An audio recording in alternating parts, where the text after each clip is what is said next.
Sin lugar a dudas, nuestros personajes es un sector importante que traemos de recuerdo hacia ustedes, pero lo más importante de ello es que rendimos un justo homenaje a todas estas personas que trabajaron sin dudarlo en beneficio de este pueblo. Creo que eso es lo importante, creo que eso es lo que usted, señor televidente, tiene que tener en mente a la hora de ver un personaje que nosotros traemos de recuerdo, probablemente desconocido para todos ustedes, pero que sin embargo desde esta tribuna, desde este programa Historia Cruceña, reivindicamos ese trabajo, ese esfuerzo, ese sacrificio que muchos de nuestros compatriotas tuvieron que hacer para tener un país libre, un país pujante, un departamento, en nuestro caso, productivo. Dicho esto, y antes de ingresar a la entrevista que le hiciéramos al decano de la Facultad de Ciencias Veterinarias, hemos preparado un pequeño resumen que nos va a aclarar un poco la historia de la Facultad de Ciencias Veterinarias y que por supuesto el decano nos va a ampliar profundamente con relación a todas estas actividades que se hicieron, por qué se fundó, cuáles fueron las grandes epidemias que hubo a nivel veterinario en Santa Cruz. En fin, toda esta temática la vamos a esclarecer con el decano. Yo le invito a que vayamos a este pequeñísimo resumen de la historia de la Facultad de Ciencias Veterinarias.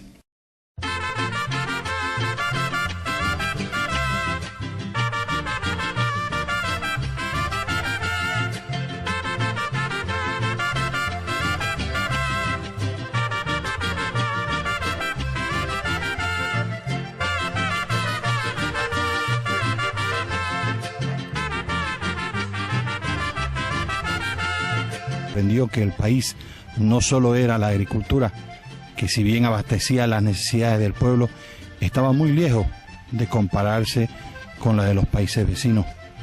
Lo mismo ocurría con la ganadería de vacunos, que durante 3 siglos no experimentó mejoramiento genético y existió sin ninguna clase de sanidad. El Tratado de 1904 con Chile hizo ver la cruda realidad socioeconómica del país. Era pues necesario proteger esta actividad básicas de la economía nacional, ya que los minerales habían entrado en franca decadencia. Con buen criterio se encontraron y se contrataron de Europa profesionales veterinarios como docentes para crear una escuela de veterinaria en Cochabamba, región conocida en ese entonces con el nombre de Granero de Bolivia, por sus posibilidades de alimentar a toda la República. La escuela por diversas causas tuvo corta vida, pero con todo allí se formaron los primeros veterinarios que se convirtieron en los pioneros de la profesión y por su preparación llegaron a ocupar importantes cargos en la administración pública. En marzo de 1923, el explorador y hombre de empresa cruceño Cristian Suárez dictó una conferencia sobre los problemas y posibilidades regionales, planteando al gobierno nacional, entre otras cosas, la necesidad de crear escuelas prácticas de veterinaria y agricultura para beneficio de la zona oriental del país, lo que demuestra que ya en esos tiempos se consideraba una necesidad. La cruenta guerra del Chaco sirvió para desengañar a los que todavía creían vivir en un país privilegiado por la abundancia de alimentos. A esto se sumó un acontecimiento trágico para la pecuaria nacional, el mal de rabia, que azotó todas las estancias del oriente boliviano, diezmando la ganadería, siendo muchos los que perdieron todo. El desastre en lo económico fue mayor que el que ocasionó la guerra. La epizotia tomó al país desprevenido y con una carencia casi absoluta de veterinarios, los ganaderos en su desesperación hacían lo que se les decía, incluso valiéndose de magos y santeadores, pero con poco beneficio. Fue entonces que el gobierno nacional que presidía el coronel Germán Busch se vio en la necesidad de solicitar ayuda al Brasil por medio de su embajador en este país, doctor Hostias Gutiérrez. Al poco tiempo, el entonces presidente brasileño, doctor Getúlio Vargas, atendió la solicitud, enviando al doctor Álvaro de Farías Salles, en calidad de experto. Desde un comienzo fue su lucha titánica. No se contaba con caminos vecinales, teniendo que recorrer el doctor Salles y su equipo gran parte del país a lomo de animal.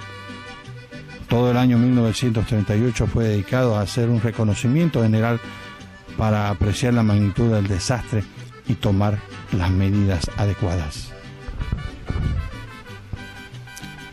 El año 1939, después de infatigable trabajo, ya se contaba con un laboratorio para el diagnóstico de zoonosis y de esta manera se creó la Fundación Bush, donde funcionó por varios años ese centro sanitario con el nombre del Instituto Oriental de Biología, siendo el doctor Álvaro Salles su primer director. En este instituto inicialmente, y para salvar el problema que se estaba presentando, colaboraron desinteresadamente profesionales de distintas disciplinas.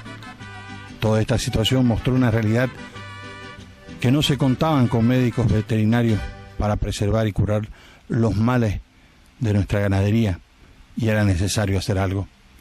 Ese algo era lo que desde hacía años se venía requiriendo, la creación de la carrera de veterinaria, necesidad que motivó a las autoridades universitarias, principalmente al rector doctor Rómulo Herrera, preclaro defensor de los intereses regionales, quien supo aprovechar el momento coyuntural.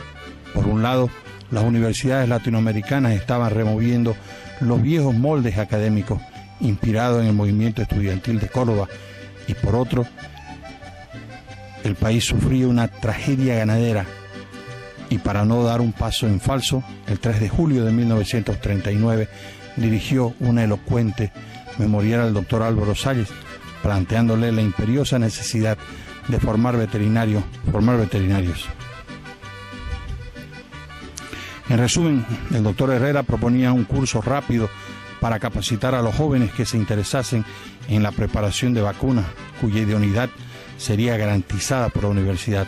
Posiblemente, desde su punto de vista, era lo que en ese momento crítico se necesitaba. 2 meses después, se produjo la trágica e inesperada muerte del presidente de la República, coronel Germán Bush, lo que significó un duro golpe para el Instituto de Biología, al cual apoyó permanentemente este dignatario de Estado en su creación como en su desarrollo. Conforme iban pasando los días, las sugerencias del doctor Herrera se fue transformando en la mente del doctor Salles, quien preparó las bases académicas con las que se fundaría la futura carrera de veterinaria.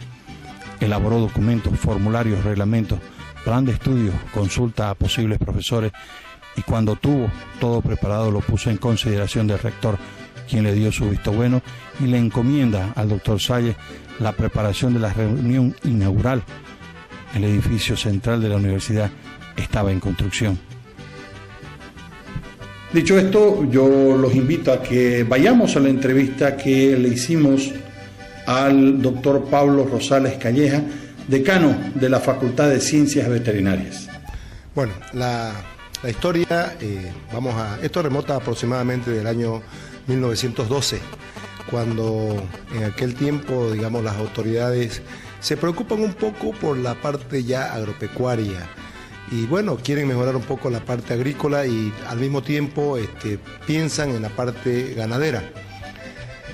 Entonces hicieron los trámites correspondientes, por lo que aproximadamente por el 1920 forman una facultad, una carrera de veterinaria en Cochabamba. Traen a los profesores europeos, se forma y ahí forman a los primeros veterinarios que se forman en Bolivia. Entre esos está el doctor Inchausti, un personaje muy importante a nivel nacional. Entonces, eso desgraciadamente no duró, se dilucidó y se acabó. Se acabó, luego viene la Guerra del Chaco.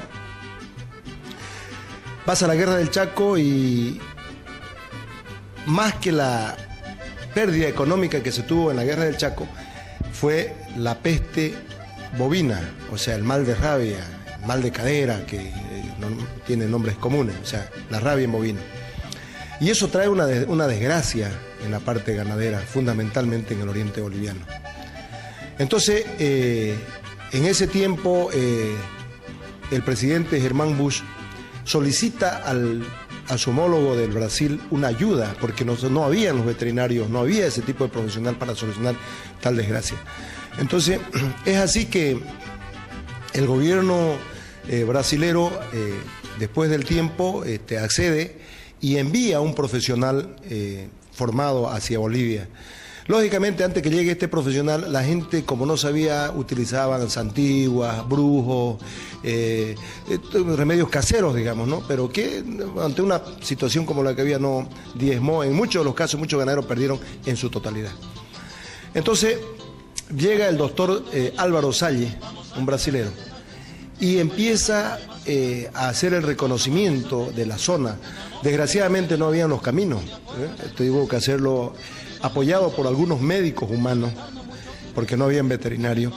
Tuvo que hacer el reconocimiento de toda la zona, de todo el desastre. Eso más o menos lo llevó a hacer un año. Una vez que tuvo el diagnóstico de la situación, logra formar un instituto para investigación, un instituto para medicina veterinaria, donde iba a empezar a hacer los diagnósticos correspondientes, como le digo, apoyado por farmacéuticos, médicos humanos, y así forma. Entonces, cuando ya se forma este instituto, él ve la necesidad de formar una escuela veterinaria, un instituto de formación para formar médicos veterinarios, técnicos veterinarios. Entonces, es así que en el 1940 se logra formar la primera escuela, y es así que nace nuestra facultad. Así nace nuestra facultad. Entonces, nosotros lo decimos que somos la primera en el país, lógicamente con el respeto que se tiene a lo de que pasó muy fugaz en Cochabamba, pero nosotros desde el 1940 hasta ahora estamos, ¿no? Entonces, eso nace de esa manera, dando la respuesta, como le decía, a una situación muy fuerte que hubo en ese tiempo.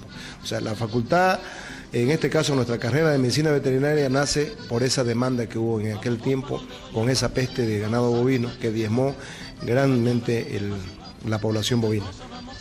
Entonces, desde ahí hasta donde estamos, han pasado muchas cosas, donde nosotros hemos sido primero como instituto, luego como facultad, nuevamente como instituto, hemos estado dependiendo de la carrera de agronomía, de la facultad de agronomía, así ha ido pasando el cambio, pero eso ha sido de manera regular, sin perjudicar la estabilidad de los estudiantes.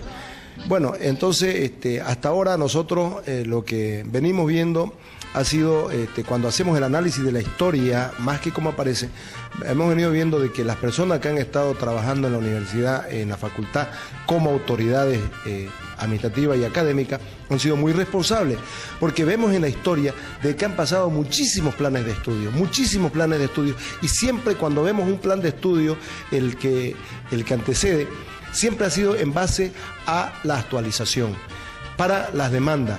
Si de repente en aquel tiempo, cuando nace la facultad, fue netamente en la parte bovina, han ido apareciendo las necesidades de las poblaciones en producción de cerdo, en producción de ave, de peces, de ovinos, caprinos, equinos. Entonces, así han ido dándose los pasos y se ha ido respondiendo. Lógicamente que al principio, en las primeras décadas, se forman solamente en la parte de salud animal. Después de ya la década del 70 empieza a formarse el médico veterinario zootecnista. O sea, hoy en día el médico veterinario zootecnista agarra 4 áreas que son muy importantes. La área de salud animal, que es con la que nace la carrera, está la área de salud pública, está el área de producción animal o lo que es zootecnia, y está el área de la tecnología de alimentos de origen animal y mixto. Entonces, ahora trabajamos nosotros en esas 4 áreas, pero ha venido pasando en el transcurso del tiempo, como le digo, modificándose los planes de estudio, pero siempre para bien. Por eso es bueno resaltar en esta pequeña historia que hacemos nosotros de la carrera de veterinaria, el gran comportamiento y la responsabilidad que tuvieron las autoridades que tuvieron de paso o que les tocó ejercer en su periodo. Entonces, creo que nosotros tenemos una carrera en ese sentido que ha sido muy sólida. Por eso, cuando nosotros hemos emprendido en la gestión a partir del 2006 y decidimos como autoridades acreditar a nivel internacional esta carrera, era porque creíamos que teníamos las condiciones. Nos ha costado mucho, pero hemos logrado esa acreditación. Y esa acreditación es un mérito no de las autoridades que estamos en este momento, ha sido de todos, porque desde un principio se ha ido actualizando. Entonces, nosotros creemos que dentro de esa historia venimos formando al médico veterinario de acuerdo a las necesidades, de acuerdo a la demanda de la población. Bueno, eso es la parte de la historia. Sin embargo, es bueno resaltar de que todavía dentro de esa historia hay muchas cosas que han quedado en la nebulosa, que sería importante. Nosotros tenemos un departamento en este momento, una unidad donde están trabajando justamente para ver algunas cosas que no son muy claras. Y yo creo que es importante conocer la historia en su real dimensión, cómo ha sido, para que de alguna manera esto nos ayuda a seguir creciendo, a seguir siendo más grande. A partir del 1985 ya se establece como facultad realmente como ciencias veterinarias, ¿no? Donde ya a partir de ese momento hasta la fecha no ha cambiado. Hemos podido cambiar un poco alguna vez de nombre, fue Facultad de Medicina Veterinaria y Zootecnia, facultad hoy que se llama Facultad de Ciencias Veterinarias, pero ya hemos sido totalmente autónomos, independientes a partir de 1985. Bueno, las personas que fundaron el acta de fundación que se firmó el 1 de junio de 1940 fue a cargo, el rector en ese tiempo, el doctor Rómulo Herrera, estaba el doctor Álvaro Salle, el brasilero que era el jefe del Instituto Biológico de Biología Oriental, y algunos diputados que estuvieron presentes como José Parada, Osvaldo Bacadíes, Víctor Hugo Martínez, Juan Foyanini, Roque Aguilera, Napoleón Rodríguez, Lorgio Serrate, que él fungía como secretario del Instituto Oriental de Biología. También tenemos nosotros aquí, quisiéramos hacer resaltar las personas que fueron los primeros docentes que trabajaron en la facultad. Estuvo Roque Aguilera, Gerardo Michelis, Víctor Gutiérrez, Gutenberg, Osvaldo Bacadíes, Napoleón Rodríguez, Álvaro Salle, lógicamente, Roque Rivera, Oscar Tonelli, Wenceslao Medina, Cupertino Gómez y otros. Luego tendríamos la primera lista de los estudiantes, los primeros alumnos, que eran 6 alumnos: Luis Vincenti Mancilla, Augusto Peña Sosa, Feliciano Jordán Rivera, Hugo Barrero, Guillermo Uriona Álvarez, César Bejar Dorado. Luego tenemos aquí los primeros egresados, los primeros que fue de nuestra facultad, lógicamente Luis Vincenti, Augusto Peña, Feliciano Jordán, Hugo Barrero, Guillermo Uriona, César Bejar y Manuel García. Eso es lo que nosotros tenemos como primeros estudiantes. Me gustaría también hacerles conocer que el primer plan de estudio que tuvo esta carrera fue de esta manera. Las materias que se llevaron: anatomía, histología, embriología, física y química biológica, zoología, parasitología, patología general, semiología y propedéutica, fisiología, bacteriología, patología y clínica médica, zootecnia, terapéutica, industrias e inspección de productos de origen animal, medicina operatoria, higiene y policía sanitaria animal, enfermedades e infectos contagiosas. Ese es un programa, como ustedes verán, que era netamente para un médico veterinario, prácticamente en salud animal. Como les decía, hoy nosotros el programa que tenemos tenemos las 4 áreas que ya yo las había nombrado, y eso nos hace diferente. Es importante también resaltar de que en el transcurso desde 1940 hasta la fecha han pasado muchas epidemias por la cual la facultad, la carrera, ha tenido que dar respuesta. En el caso de bovinos, en el caso de aves, en el caso de cerdo y de otras especies que han tenido que intervenir. Entonces, nosotros tenemos los médicos veterinarios que han estado trabajando. Yo quiero resaltar que, por ejemplo, para una de las enfermedades de las aves, como la Newcastle, aquí en nuestros laboratorios de la facultad se preparó una vacuna para combatir esta situación. Sin lugar a dudas, la entrevista con el doctor Pablo Franco es importante. Hemos conocido historia que en el día a día es muy difícil que la tengamos, que la conozcamos. definitivamente el haber ingresado a la Universidad Autónoma Gabriel Fernández Moreno para conocer desde las facultades esta historia es muy importante. La Facultad de Ciencias Veterinarias fue fundada en 1940, por lo tanto tiene mucho que contar y lo hemos escuchado de la boca del doctor Pablo Franco. Yo quiero